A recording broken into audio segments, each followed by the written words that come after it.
इंसान कस्में वादे खाता है, अपनी प्रेमी से मिलने जाती है, प्रेमिका मिलने आती है, इस ढंग के तमाम जो चीज़ें हैं वो एक युवा अवस्था में होती ही है। वो लड़की युवती हो चुकी थी, उसकी उम्र धीरे धीरे बढ़ रही थी, लेकिन उस लड़की को प्रेम हो जाता है एक पड़ोस के ही गांव में रहने वाले युवक के साथ। निरंजन सिदार और राजू सिदार है, वो अपनी बहन को किसी दूसरे लड़के के साथ बातचीत कर, वो भी शाम के समय में, दोनों को देखकर आग बबूला हो जाते हैं। दयानंद साहू के साथ में विवाद करने लगते हैं और विवाद इतना बढ़ जाता है कि मारपीट की स्थिति आ जाती है। दो भाइयों ने मिलकर लड़के की हत्या की है। दूसरों की बहन से प्रेम ज़रूर करते हैं, लेकिन अगर उसकी बहन किसी से प्रेम कर जाए तो उसको लेकर वो सहन नहीं कर पाते। आप कहते हैं इंसान को हर उम्र में कभी न कभी किसी के प्रति आसक्ति होती है, लगाव होता है, और युवावस्था में, किशोरावस्था में इंसान के हार्मोन का उबाल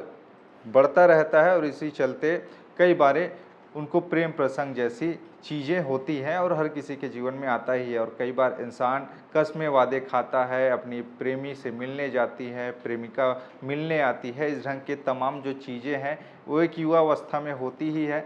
और कई बारी एक दूसरे से प्रेमी प्रेमिका ये वादा करते हैं कि कभी न कभी हम लोग एक दूसरे के होंगे, शादी करेंगे ऐसे करके, लेकिन कई बारी समाज और परिवार का दबाव इतना ज़्यादा होता है, कई बारी आपके प्यार में परिवार या फिर कहिए आस पड़ोस के लोगों का दबदबा इतना ज़्यादा हो जाता है कि वो प्यार का अंत हो जाता है और कभी कभी किसी को अपनी जान गंवाने भी पड़ जाती है। कई बारी घर वाले ही इसका विरोध करते हैं कि प्रेम प्रसंग के चक्कर में मत पड़ो, अभी ये उम्र प्यार का नहीं है। ऐसा ही एक मामला आज आपको बताता हूं, जो कि छत्तीसगढ़ का रायगढ़ जिला वहां से सामने आया। रायगढ़ जिले का धर्मजयगढ़ थाना क्षेत्र अंतर्गत तराईमार नाम का एक गांव, जहां पर एक लड़की रहती थी और उस लड़की के दो भाई थे, और वो लड़की युवती हो चुकी थी, उसकी उम्र धीरे धीरे बढ़ रही थी, लेकिन उस लड़की को प्रेम हो जाता है एक पड़ोस के ही गांव में रहने वाले युवक के साथ, जिसका नाम 27 वर्षीय दयानंद साहू के रूप में होती है। वो बगल का ही केसरा गांव का रहने वाला होता है। वो लड़का धान खरीदी केंद्र में कंप्यूटर ऑपरेटर का काम करता था और वो उस गांव की लड़की से प्रेम करता था, तराईमार नाम के गांव की एक लड़की के साथ में, और उन दोनों के बीच में मिलना जुलना अक्सर हुआ करता था। शाम को भी मिलते थे, कभी कभी समय निकाल के दिन में भी मुलाकात कर लेते। दयानंद साहू अक्सर मिलने जाया करता था और इसी दौरान ये मिलने जुलने का सिलसिला लगातार उनका जारी रहता है। और एक रोज़ होता है ऐसा है कि काम से लौटने के बाद दयानंद साहू अपनी प्रेमिका के गांव जाता है तराईमार, और प्रेमिका को एक जगह बुलाता है मिलने के लिए। दोनों मिल रहे होते हैं, इसी दौरान प्रेमिका के उसके दो भाइयों को ये बात पता चल जाती है कि उसकी बहन किसी लड़के के साथ मिलने गई है, और उसके बाद में पीछा करते करते वो देखने चला जाता है कि आखिरकार वो किससे मिलती है, किससे बातचीत करती है।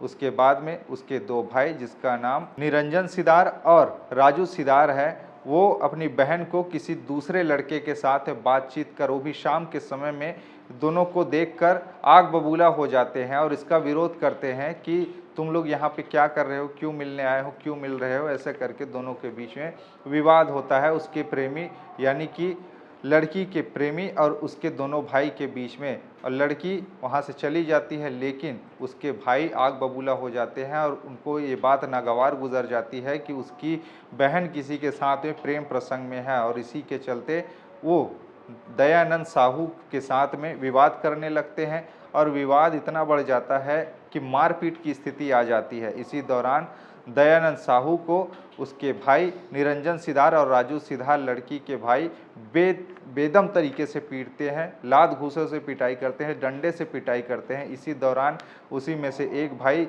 एक लोहे का रॉड लेके आता है और निरंजन सिदार और राजू सिदार, दयानंद साहू है उसके सर पर जोर का मारते हैं और वो लहूलुहान स्थिति में वहीं पर घायल अवस्था में गिर जाता है मूर्छित होकर। उसके बाद वहाँ से वो भाग जाते हैं, लेकिन इसकी जानकारी आस पड़ोस के लोग जब देख रहे थे इस पूरे विवाद को, और बेहोशी की हालत में वहाँ पर दयानंद साहू मूर्छित अवस्था में पड़ा हुआ था, इसी दौरान दयानंद साहू के बड़े भाई कन्हैया लाल साहू को इस बारे में लोग जानकारी देते हैं कि तुम्हारे भाई खून से लथपथ अवस्था में बेहोश पड़ा हुआ है।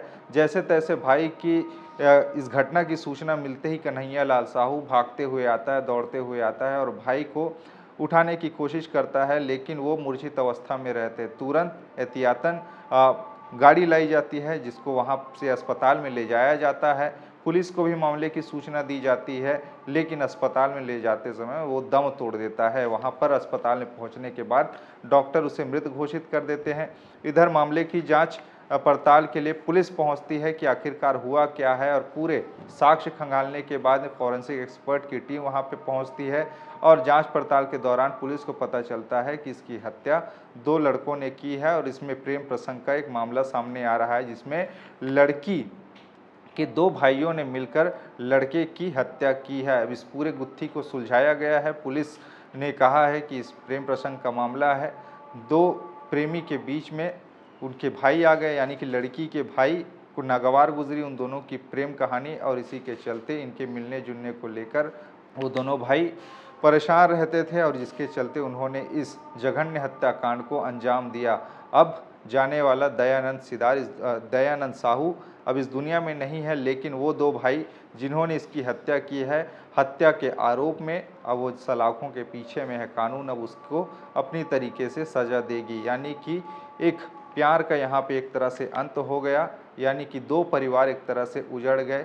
जहाँ पे दयानंद साहू कभी सोचा रहा होगा कि मैं इसके साथ में प्यार करता हूँ तो इसके साथ शादी भी करूँगा, लेकिन समाज की बंदिशें, परिवार की बंदिशें और लोक लाज का डर ऐसा रहता है गाँव में कि भाई भी आजकल अपनी बहन की इज्जत को लेकर काफ़ी ज़्यादा चिंतित रहता है, और शायद यही बात उसको नागवार गुजरी। परिवार की नाक न कटे, उस पर आँच न आए, ऐसा सोच के शायद भाइयों ने इस घटना को अंजाम दिया होगा। वो दोनों भाई सलाखों के पीछे में हैं।